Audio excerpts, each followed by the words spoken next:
दो पार्ट। कौन कौन से? एक सैद्धांतिक और एक व्यवहारिक। जैसे सैद्धांतिक में हम बोले तो सत्यम वद, धर्मम चर, मातृ देवो भव, आचार्य देवो भव, पितृदेवो भव, अतिथि देवो भव इत्यादि वाक्य। ये क्या है? एक सैद्धांतिक ज्ञान है, सैद्धांतिक रूप से सूत्रबद्ध तरीके से बता दिया। फिर उसको व्यवहार में लेना है, तो ये क्या हुआ? व्यवहारिक ज्ञान। ऐसे ही विज्ञान। अब विज्ञान क्या है? विज्ञान क्या है? विशिष्ट विज्ञानम यत्तद विज्ञानम। जो विशिष्ट ज्ञान है, विशेष रूप का ज्ञान है, वह क्या है? विज्ञान। अर्थात जो सृजन करता है वह विज्ञान है। अर्थात जो सृजन करने की जिसमें क्षमता है वो क्या है? विज्ञान है। जैसे एक पेड़ से दूसरे पेड़ को बना देना, वह विज्ञान है। छोटा सा फल रहता है ना, फल से पेड़ बन जाता है, वह विज्ञान है। ऐसा नहीं कि उस फल के बीज को नष्ट कर दो, वह विज्ञान नहीं है, वो तो अविज्ञान है, वो अविद्या है। विनाश करना विज्ञान नहीं है, विज्ञान का काम सृजन करना है। विज्ञान का काम क्या है? सृजन करना। जैसे आजकल जो मिसाइलें बनती हैं वो हमारा सूत्र अणुरणीयान महत्वमय्यान उपनिषद में एक सूत्र है, जो आप 10वीं या 12वीं में तुम लोग पढ़े हो ना? 10वीं 12वीं नहीं पढ़े ना? नहीं पढ़े। जब पढ़ोगे तो वहाँ पढ़ाया जाता है अणु परमाणु, उसमें शक्तिशाली कौन सबसे अधिक शक्तिशाली है, कि परमाणु से अणु शक्तिशाली है, छोटे से छोटा शक्तिशाली है, बताया जाता है अणुरणीयान महत्वमय्यान। इसके आधार पर, इसके सिद्धांत पर बड़े से बड़े हथियार तैयार किए जाते हैं। एक ही सूत्र में, एक ही अणु से पूरे विश्व ब्रह्मांड को समाप्त किया जा सकता है, एक ही बार में। बाकी कुछ करने की आवश्यकता ही नहीं है। उसको विज्ञान कहेंगे? नहीं, वो विज्ञान नहीं है।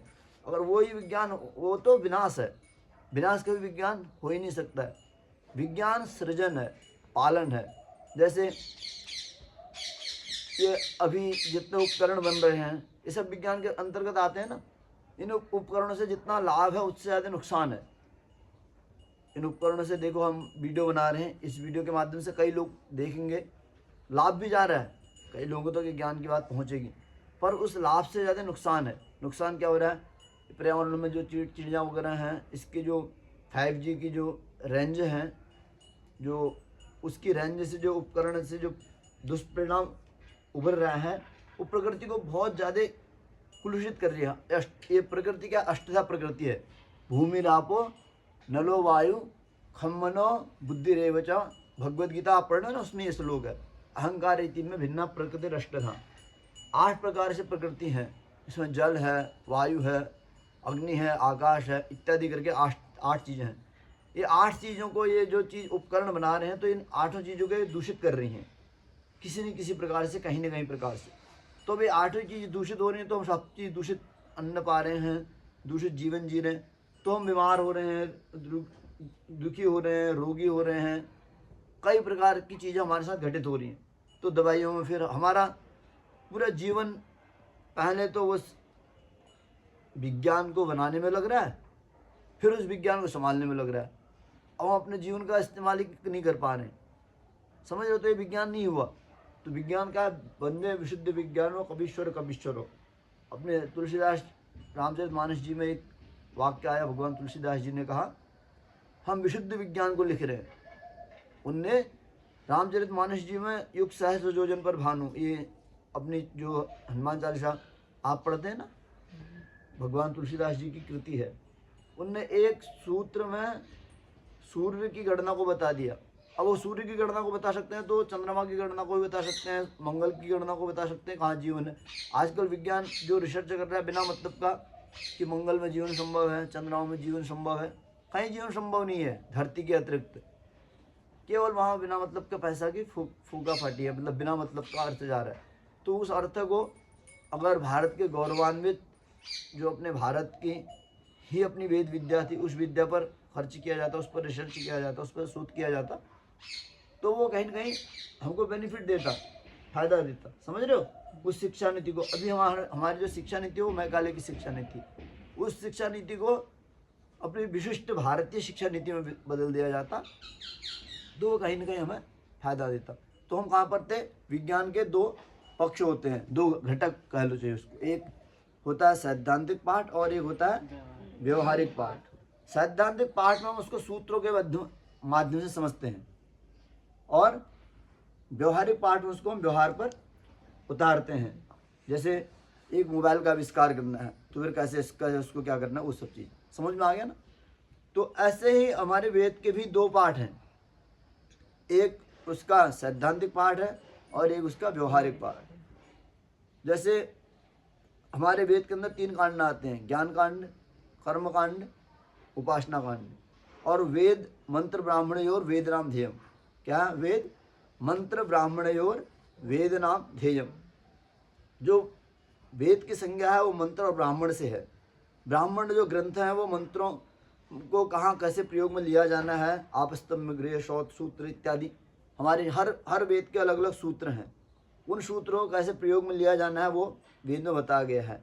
तो यानी वेद में सैद्धांतिक है और ब्राह्मण में व्यवहारिक ज्ञान सम्मिलित है। जैसे ऋग्वेद का उपवेद कौन सा है, आयुर्वेद। तो जीवन को कैसे जीना है, क्या करना है, वो सारा आयुर्वेद ग्रंथों में बताया गया। अब सामवेद का उपवेद कौन सा है, गंधर्ववेद। कौन सा है, गंधर्ववेद। कैसे संगीत, साहित्य, गान, भगवत भक्ति, भजन कीर्तन होना, वो सब गांधर्ववेद के अंतर्गत बताया गया जीवन के लिए। एक तो व्यवहारिक पक्ष और एक एक एक, एक सैद्धांतिक पक्ष है सामवेद और एक व्यवहारिक पक्ष। फिर दूसरा ऐसे ही धनुर्वेद, यजुर्वेद का उपवेद कौन सा है, धनुर्वेद, जो अस्त्र शस्त्र लड़ाई इत्यादि के लिए जो शास्त्रों में बताया जाता है, उसमें ब्रह्मास्त्र तक बताया गया, पाशुपतास्त्र इत्यादि की पूरी विधि उसको बताएगी। राष्ट्रदा राष्ट्रम में इत्यादि राष्ट्र की रक्षार्थ के लिए इतने सूक्त तो उसमें आते हैं, उन मंत्रों का प्रयोग भी उसमें बताया गया। तो उसमें उसका उपवेद कौन सा है, धनुर्वेद। और धनुर्वेद पर रिसर्च करें कैसे क्या क्या है, कौन कौन से धनुष कैसे बने, कैसे बनाए गए, क्या किया गया। उसके बाद चौथा आता है हमारा अथर्ववेद। कौन सा आता है, अथर्ववेद। अथर्ववेद का उपवेद जो आता है स्थापत्य वेद। क्या आता है, स्थापत्य वेद। अभी के जो इंजीनियर आजकल पुल वगैरह बनाते हैं ना, छत से टूट जा रहे हैं। देखो हमारे भगवान श्री राम जी ने राम सेतु बनाया, अभी भी राम सेतु अखंड है। वो स्थापत्य वेद की तर्ज पर बनाया गया, जो पुल बिल्डिंग इत्यादि इंजीनियरिंग जो बना रहे हैं, जो कर रहे हैं। तो ये वेद के उपवेद हैं, जिसको हम व्यवहारिक पक्ष में ले सकते हैं। सैद्धांतिक पक्ष में वेद का एक पक्ष है, व्यवहारिक पक्ष में उपवेद इत्यादि, उपवेद, पुराण, उपनिषद, सांख्य, दर्शन, न्याय, योग इत्यादि को लेना चाहिए और लेते हैं, तो वह जीवन के लिए पोषक होता है। समझ रहे हो हम क्या कह रहे हैं। तो ये जो हमारे पूरे भारतीय विज्ञान है, ये जो हमारे शास्त्रों का ज्ञान है, भारतीय विज्ञान है। क्या है, भारतीय विशिष्ट ज्ञान है, भारतीय विशिष्ट विज्ञान है। मिसाइल बना देना, मिसाइलों का निर्माण करना, ये विज्ञान नहीं। अमेरिका जो कर रहा है, एक से एक बड़ी मिसाइल, वो विनाश कर रहा है। विनाश करना विज्ञान नहीं है, सृजन करना विज्ञान है। एक शब्दों को समझो, क्या सृजन करना क्या है, विज्ञान है। विनाश करना विज्ञान नहीं है। इसलिए भारत बोलता है क्या, सर्वे भवन्तु सुखिनः सर्वे सन्तु निरामया सर्वे भद्राणि पश्यन्तु मा कश्चित् दुःख भाग् भवेत्। अगर हम ये भावना करते हैं तो फिर हम क्यों किसी को मारेंगे, क्यों किसी को काटेंगे, क्यों किसी पर हमला करेंगे। अगर उसकी आवश्यकता पड़े तो हमारे पास अपना धनुर्वेद है, हम उसका पुनः अवलोकन करें। उसमें हर एक अस्त्र को बनाने का है। अभी ब्रह्मास्त्र मिसाइल इत्यादि बनाई जिनने जो भी बनाई, अगर वो उस सिद्धांत से चलेंगे, वैदिक सिद्धांत से चलेंगे, तो भी वही सूत्र घटित होगा जो सूत्र वहाँ घटित हुआ है। क्योंकि इनने हमारी शिक्षा पद्धति को विषाक्त कर दिया। मैकाले इत्यादि जो अंग्रेज आए थे, अगर हम पुनः अपनी पूर्व शिक्षा पद्धति में चले जाएं तो वो हमारा जो अनुसरण जैसा था वैसा ही हो जाएगा। तो आज की शिक्षा में हमने क्या समझा, विज्ञान क्या है, जो विशिष्ट ज्ञान है वो क्या है, विशिष्ट ज्ञान क्या है, विज्ञान है। जो विशिष्ट ज्ञान है वो क्या है, विज्ञान। विज्ञान क्या करता है, सृजन करता है। विज्ञान क्या करता है, सृजन करता है। विज्ञान विनाश नहीं करता। यदि कहीं विनाश हो रहा तो विज्ञान नहीं है, वो विज्ञान के इतर उतर है। विज्ञान की कसौटी पर तो वही उतरेगा जो सृजन करेगा। इसलिए भगवान तुलसीदास जी ने कहा, वंदे विशुद्ध विज्ञानो कपीश्वरो, रामचरितमानस जी में। तो हम लोग अपनी जो भारतीय संस्कृति की परंपरा की पढ़ाई कर रहे हैं गुरुकुल में, तो विशिष्ट विज्ञान की पढ़ाई कर रहे हैं। विशिष्ट विज्ञान की पढ़ाई कर रहे हैं, इसमें कोई शक और संशय नहीं है। समझ में आ रहा है? यहाँ हमारी संस्कृत में सब कुछ है। देखो कौटिल्य का अर्थशास्त्र, आप अर्थशास्त्र की दृष्टि से जाते हो तो कौटिल्य का अर्थशास्त्र, और अगर आपको सुलभ सूत्र, आप सूत्रों के हिसाब से जाते हो, आपको पैथागोरस का ज्ञान चाहिए तो सुलभ शास्त्र, वेदों का ज्ञान चाहिए तो आपको चारों वेद, पांचों वेद, भागवत, महापुराण, इतिहास, पुराण इतिहास। अगर गणित का ज्ञान चाहिए, आर्यभट्ट, वराहमिहिर, पराशरा, इतने बड़े बड़े ज्योतिषी, इतने बड़े ऋषि ज्ञानी हुए। तो जिस भी विषय का ज्ञान चाहिए वो सारा ज्ञान जो हमारे शास्त्रों में सम्मिलित है, संगठित है कि नहीं है? तो हमारे को कहीं बाहर कुछ ढूंढने की आवश्यकता ही नहीं है। आयुर्वेद का ज्ञान चाहिए, सुश्रुत संहिता, वाग्भट संहिता, माधव निदान संहिता, इन सब में अपना आयुर्वेद का पूरा ग्रंथ है कि नहीं है? तो अपने को कहीं बाहर इधर उधर जाने का ही नहीं है। पूरी भगवत गीता में संपूर्ण, अगर एक केवल भगवत गीता जी को आपने अच्छे से अध्ययन कर दिया तो संपूर्ण शास्त्रों का रस निचोड़ है गीता जी।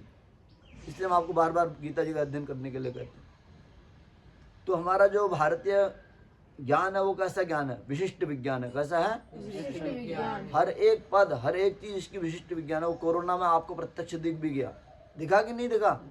कोरोना में काल में आपने हाथ मुंह धुलना सीखा ना, कुल्ला भी किया तो मुंह धुलना है, पैर भी धोया तो हाथ धुलना है। कोरोना में आपको सिखा भी दिया। अभी हमारी ये जो शिक्षा है विशिष्ट विज्ञान है करके कोरोना में उसको प्रत्यक्ष प्रमाणित भी किया कि नहीं किया? तो इसलिए अपनी विद्या को कभी भी किसी विद्या से कम नहीं हाँकना है। हमारी विद्या कोई किसी से कम है ही नहीं। हाँकना तो क्या, उसमें विचार भी नहीं करना है। हमारी विद्या विशिष्ट विद्या है और सर्वोत्तम विद्या है। ऐसी विद्या कहीं हो ही नहीं सकती है। ये इसलिए कहा अमृतस्य पुत्राः। क्या कहा? अमृतस्य पुत्राः। हम सब अमृत के पुत्र हैं। अमृतस्य पुत्राः। मलुकदास जी का वाक्य है। मलुकदास जी अभी वहाँ स्तर पर आप गए? अभी नहीं गए ना? मलुक पीठ में आप लोग गए? नहीं गए ना? वहाँ उनका एक वाक्य है, अविनाशी का बालक। हम सब क्या? अविनाशी के बालक है। मारा न मरया जाए। अविनाशी का बालक न कभी मरता है न कभी मारा जाता है। अविनाशी का बालक तो अविनाशी ही रहता है। इसलिए अमृतस्य पुत्राः। शास्त्र ने उसको, वेद, उपनिषदों ने, वेदों ने उसको क्या कहा? अमृतस्य पुत्राः। तो खोज होनी चाहिए तो हमारे वेदों पर होनी चाहिए, रिसर्च होनी चाहिए तो हमारे वेदों पर होनी चाहिए।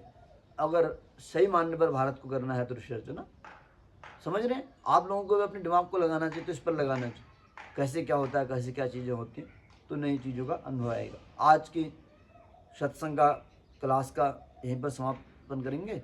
कल यहाँ से फिर दूसरे विषय पर चर्चा करेंगे। ठीक है? जय श्री सीताराम।